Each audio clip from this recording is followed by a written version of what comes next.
Have you ever wondered how one of the most brilliant civilizations in European history was founded by a single, desperate refugee? This isn't just a story of kings and empires, it's a story of survival, ambition, and the birth of a legend.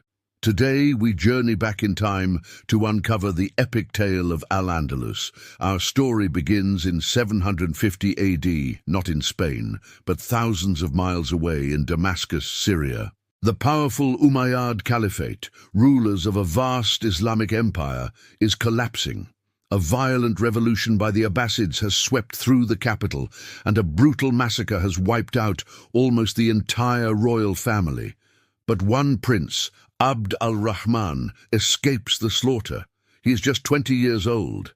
Imagine being him, hunted, with a price on your head, your family gone. His escape is the stuff of Hollywood movies. He and his loyal freedman, Badr, traverse deserts, dodge Abbasid spies, and swim across the treacherous Euphrates River with assassins' arrows whizzing past their heads. For 5 long years, Abd al-Rahman is a ghost, moving through Palestine, Egypt, and across North Africa, relying on the kindness of strangers and his own wits. He is a prince without a kingdom, a leader without followers. His only possession is his lineage and an unbreakable will to survive. While on the run in North Africa, he learns something crucial. The distant Iberian peninsula, known as Al-Andalus, is in a state of chaos. It's fractured by infighting between different Arab and Berber factions. But crucially, there are still loyalists there who remember his family, the Umayyads. He sees not just a potential refuge, but an opportunity. This is his chance to reclaim his destiny. In 755, Abd al-Rahman, the lone survivor, lands on the coast of Spain. He is no longer just a refugee, he is a symbol of hope for the disenchanted. He begins rallying supporters, using his charisma and his royal name to unite the warring factions under a single banner. It's a monumental task, but his reputation as the Falcon of the Quraysh precedes him. He is seen as a strong, decisive leader destined for greatness. This sets the stage for our second act, the transformation from refugee to ruler.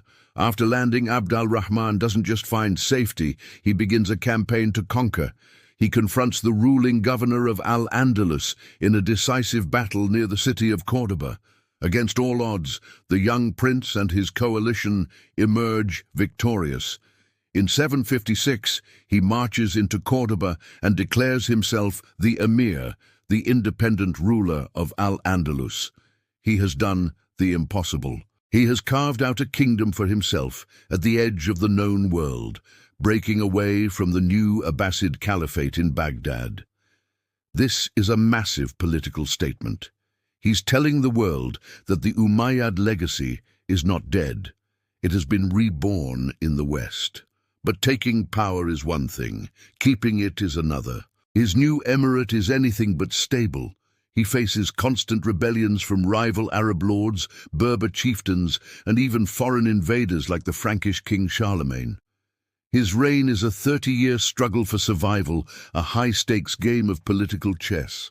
Yet with each challenge, he consolidates his power, building a centralized state and a professional army. He transforms Cordoba from a provincial town into a burgeoning capital, laying the groundwork for a golden age. And this brings us to one of the most enduring symbols of his reign, the Great Mosque of Córdoba, the Mezquita. Abd al-Rahman wanted to build something that would rival the great mosques of Damascus and Baghdad. He wanted a monument that declared the glory of his new dynasty. So he purchased a Christian basilica and began construction on a mosque that would become an architectural marvel. What makes the Mezquita so special? It's the forest of columns inside. But instead of simple arches, his architects developed a revolutionary double-tiered arch system. A lower horseshoe arch supports an upper semicircular one. This innovation not only allowed them to raise the ceiling to breathtaking heights, creating a sense of infinite space and light, but it also brilliantly solved an engineering problem. They were reusing columns from older Roman and Visigothic ruins, which were all different heights. The double-arch system evened everything out. The mesquita is more than just a building, it's a statement. By incorporating Roman columns and Visigothic horseshoe arches into a distinctly Islamic design, al-Rahman was creating a new architectural language. He was symbolically fusing the past of Iberia with its new Islamic future. This mosque was the heart of his new civilization, a physical manifestation of Al-Andalus itself. This incredible fusion of cultures wasn't just limited to architecture. It set the stage for what many historians call la convivencia, or the coexistence.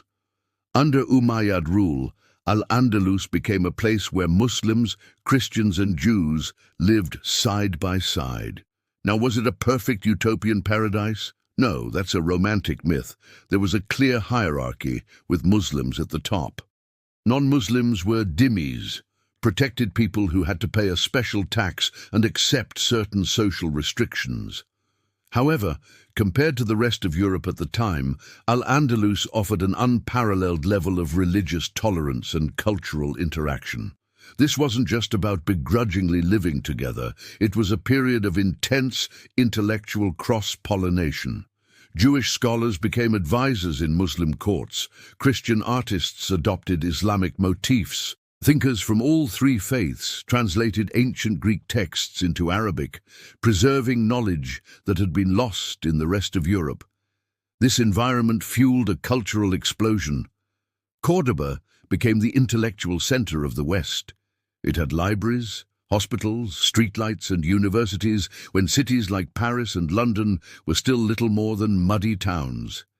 Scholars here made huge advancements in medicine, astronomy, mathematics, and philosophy. This unique interaction, despite its underlying tensions, produced a golden age of science and art that would profoundly influence the European Renaissance centuries later. From a hunted fugitive swimming for his life to the founder of Europe's most cultured society, the story of al-Rahman the Firm is one of the most remarkable in history. He didn't just build a kingdom, he planted the seeds of a unique civilization that blended cultures and faiths to create something new and magnificent. The legacy of Al-Andalus, with its architectural wonders and intellectual achievements, continues to fascinate and inspire us to this day. Have you ever wondered what Europe was like during the Dark Ages? While much of the continent was mired in conflict and intellectual stagnation, one place shone like a beacon of knowledge, Al-Andalus. In the heart of Muslim Spain, in the city of Cordoba, stood the legendary House of Wisdom. This wasn't just a library, it was the epicenter of a revolution. Scholars from all faiths, Muslims, Jews and Christians, gathered here, translating and preserving the priceless knowledge of the ancient world. Greek philosophy, Roman engineering, Persian science, works that were lost or forgotten in the rest of Europe, were meticulously copied, studied and expanded upon. Think of it, while Paris and London were little more than muddy towns, Cordoba was a glittering metropolis with streetlights, public baths, and a library containing hundreds of thousands of scrolls. It was here, in the libraries of Al-Andalus, that the flame of Western civilization was kept alive, ready to spark the Renaissance centuries later. But this golden age of learning and tolerance couldn't last forever. The seeds of its destruction were already being sown. While Cordoba flourished, a storm was gathering in the rugged mountains of the north. This is where the story of the Reconquista begins, the 700-year Christian campaign to retake the Iberian Peninsula. It started small, almost symbolically, with the legendary battle at Covadonga. A small band of Visigothic nobles, pushed to the brink, decided to fight back. From this tiny spark, a fire of resistance would grow. Over generations, small, rugged Christian kingdoms like Asturias, Leon and Castile began to form. They were tough, battle-hardened, and fueled by a powerful mix of faith and a desire to reclaim their ancestral lands. For centuries, the border between Christian and Muslim Spain was a fluid, violent frontier. This wasn't a simple war of good versus evil. It was a complex, brutal, and relentless struggle for land, power, and identity. This growing pressure from the north would constantly test the strength and unity of Al-Andalus, setting the stage for a conflict that would define the history of Spain and Portugal. So, how does a powerful, unified empire collapse? Often, the fatal blow comes not from outside enemies, but from within. The magnificent Caliphate of Cordoba, the envy of the world, was about to tear itself apart. Following the death of a powerful ruler, a catastrophic civil war erupted. Ambitious warlords, governors, and rival factions all vied for control, shattering the unity that had made Al-Andalus so strong. The result was chaos. The once mighty caliphate fractured into dozens of small competing kingdoms known as taifas. Imagine the United States suddenly breaking up into 50 separate warring countries. That's what happened to Al-Andalus. Cities like Seville, Granada, and Toledo became independent city-states, each with its own ruler. While some of these taifa courts were centers of incredible art and poetry, they were politically and militarily weak. They fought amongst themselves as often as they fought their Christian rivals. This internal division was a gift to the northern kingdoms, who were now stronger and more united than ever. They exploited the infighting, playing one taifa against another and demanding huge payments of gold, known as parias, in exchange for peace. The Golden Age was over, and a desperate struggle for survival had begun. Weakened and fractured, the Taifa kings made a fateful decision. Facing the relentless advance of the Christian Reconquista, they called for help from their powerful co-religionists across the Strait of Gibraltar in North Africa. This call was answered by the Almoravids, a dynasty of zealous Berber warriors. They were Puritans, driven by a strict and fundamentalist interpretation of Islam. When they arrived in Spain, they saw the lavish, tolerant, and cosmopolitan courts of the taifas not as something to be saved, but as something decadent and corrupt. The Almoravids did what the taifa kings could not. They halted the Christian advance, winning a major victory and temporarily unifying Muslim Spain once again. But this salvation came at a terrible price.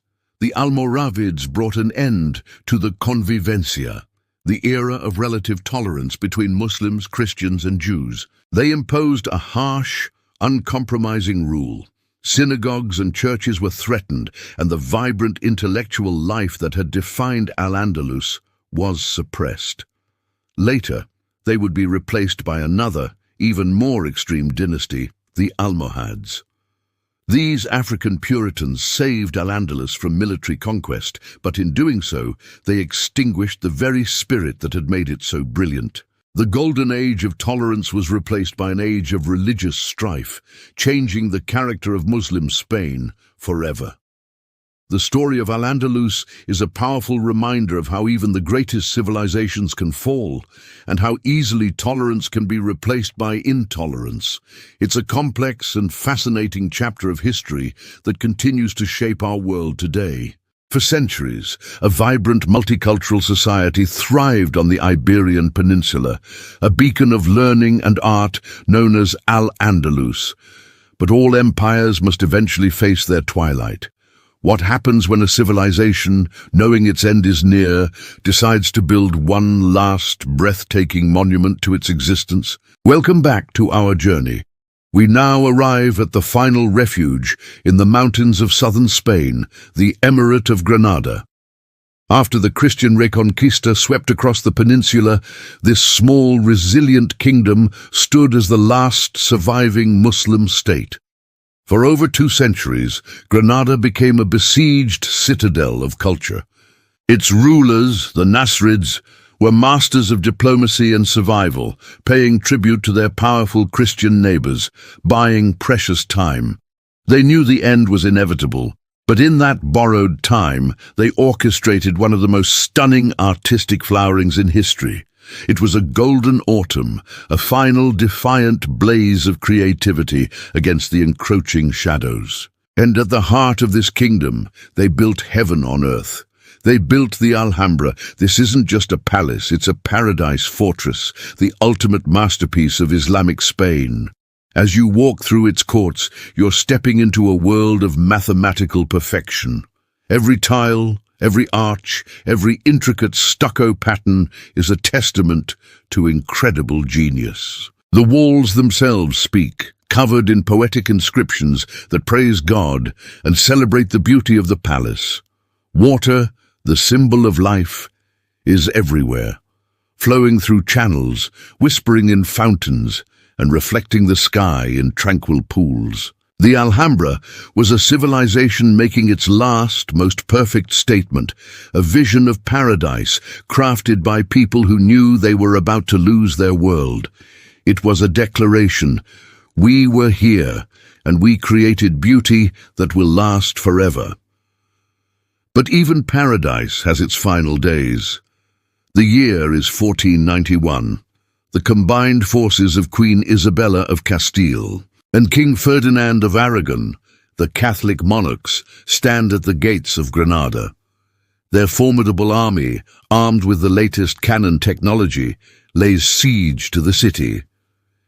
Inside, the people face starvation, political division, and despair.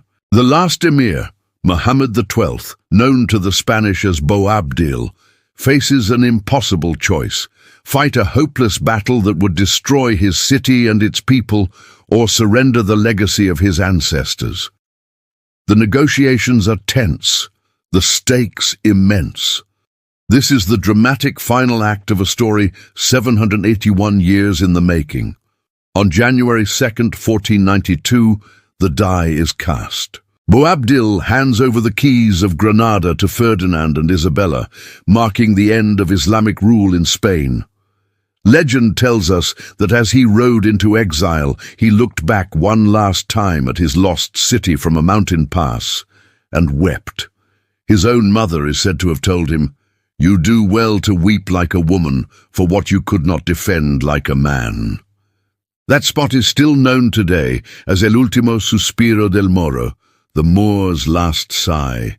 This wasn't just the fall of a city, it was the closing of one of Europe's most extraordinary cultural experiments. So, what remains after an empire falls? What happens to the people, their culture, their soul? The surrender of Granada was not the end of the story, but the beginning of a tragic new chapter for many. The promise of religious tolerance was soon broken. The infamous Spanish Inquisition began a brutal campaign of forced conversions. Muslims became Moriscos, and Jews became conversos, forced to practice their faith in secret, always under the threat of torture and execution.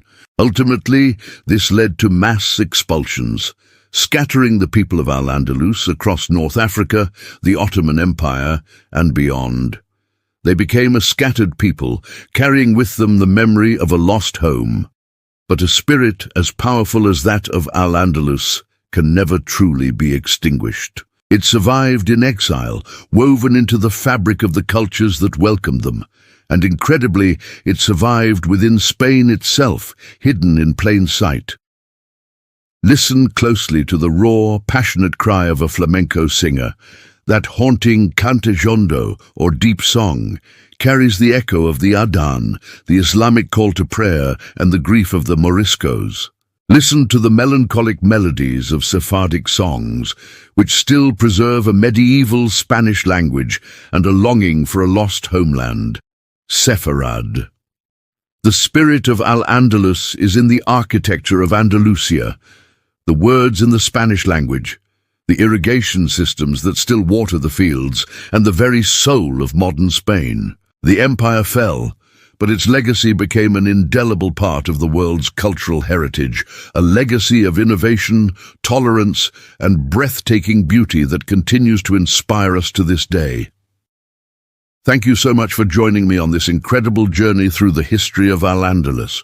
If you found this story as fascinating as I do, please give this video a like. And subscribe to the channel for more deep dives into the stories that have shaped our world. I'd love to hear your thoughts in the comments below. Until next time, keep exploring.